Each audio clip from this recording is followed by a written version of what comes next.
देखिए, कक्षा 8वीं का गणित है, प्रश्नावली 5.1 और प्रश्न संख्या 13। 13 में बोल रहा आपको निम्नलिखित संख्याओं के वर्गों की इकाई अंक क्या होंगे। तो यहाँ पे 1 से लेकर 8 तक संख्याएं दी हुई है। इन्हीं संख्याओं के वर्गों का इकाई अंक आपको बताना है।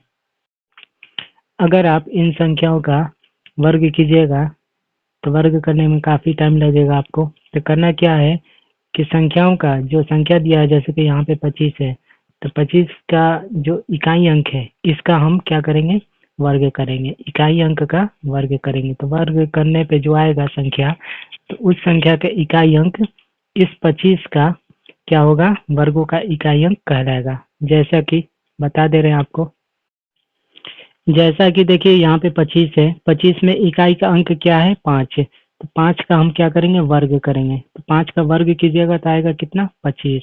अब देखिए ये जो 25 है, इस संख्या में देखेंगे कि इकाई का अंक क्या है। तो इकाई का अंक क्या है, 5। 25 में इकाई का अंक क्या है, 5। यही 5 क्या हो जाएगा, इस 25 का, ये जो संख्या है 25 का वर्ग का इकाई अंक हो जाएगा। ठीक है, तो 25 संख्या का वर्ग का इकाई यहाँ पे कितना लिखेंगे, 5 लिखेंगे। अब देखिए यहाँ पे 2 में दिया है 64। 64 में आपको दिया है इकाई का अंक 4। तो 4 का वर्ग कीजिएगा तो कितना आएगा, 16 आएगा। ठीक है, इसी तरह इसका इकाई अंक देखेंगे तो इकाई अंक क्या है, 6। तो यही 6 क्या हो जाएगा, 64 का वर्ग का इकाई अंक हो जाएगा। तो यहाँ पे लिखेंगे संख्या में 64, इसका वर्ग का इकाई अंक हो जाएगा आपको 6।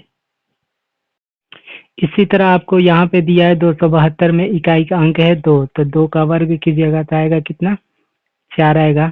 तो 4 इकाई अंक हो गया। तो यही क्या हो जाएगा, यहाँ पे 272 का वर्ग का इकाई अंक 4।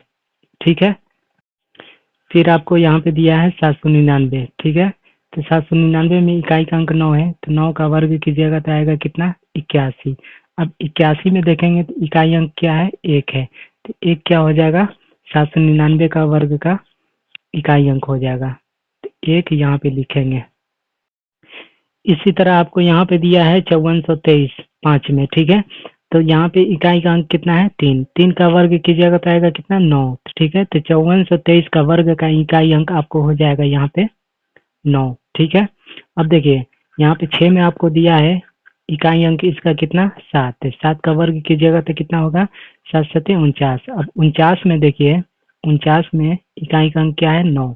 ठीक है, तो ये 9 क्या हो जाएगा, 2467 का वर्ग का इकाई अंक हो जाएगा। इसका भी लिखेंगे 9। अब देखिए यहाँ पे आपको 7 में दिया है 5438। 5438 में आपको यहाँ पे इकाई का अंक कितना है, 8। 8 का वर्ग कीजिएगा तो 8 8 64 64 आ रहा। तो 64 में इकाई का अंक क्या आ रहा है, 4। तो 4 क्या हो जाएगा, इसका वर्ग का इकाई अंक हो जाएगा 5438 का। अब देखिए यहाँ पे दिया है इकाई अंक 0। ठीक है, तो इसका वर्ग भी 0 हो जाएगा। ठीक है, अब देखिए यहाँ पे लास्ट में दिया है इसका इकाई अंक 6। तो 6 का वर्ग कीजिएगा तो आएगा कितना, 36। 36 में देख रहे हैं तो इकाई अंक क्या है, 6। तो इसका भी वर्ग हो जाएगा 6। समझ में आया।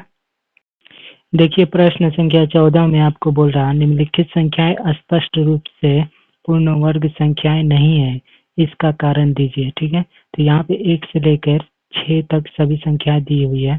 तो ये संख्याएं जो है पूर्ण वर्ग संख्या नहीं है। ठीक है, क्यों नहीं है, इसका कारण आपको बताना है। तो चलिए पहले वीडियो को पॉज करके लिख लेते हैं, उसके बाद समझा देंगे आपको। ठीक है, तो जैसा कि हम यहाँ पे लिख लिए हैं, संख्याओं के इकाई अंक 2, 3, 7 या 8 होने पर तथा संख्या के अंत में शून्यों की संख्या विषम होने पर संख्याएं पूर्ण वर्ग नहीं होती है। ठीक है, जैसे कि देखिए इस संख्या की बात करें तो इसका इकाई अंक कितना है, 2। तो ये पूर्ण वर्ग नहीं होगा, पूर्ण वर्ग नहीं होगा। ठीक है, फिर इसी तरह ये इसका इकाई अंक क्या है, 7 है। तो ये भी नहीं होगा पूर्ण वर्ग। इसका इकाई अंक कितना है, 8 है। तो ये भी नहीं होगा। अब देखिए यहाँ पे इसका भी इकाई अंक कितना है, 3। तो ये भी पूर्ण वर्ग संख्या नहीं होगा।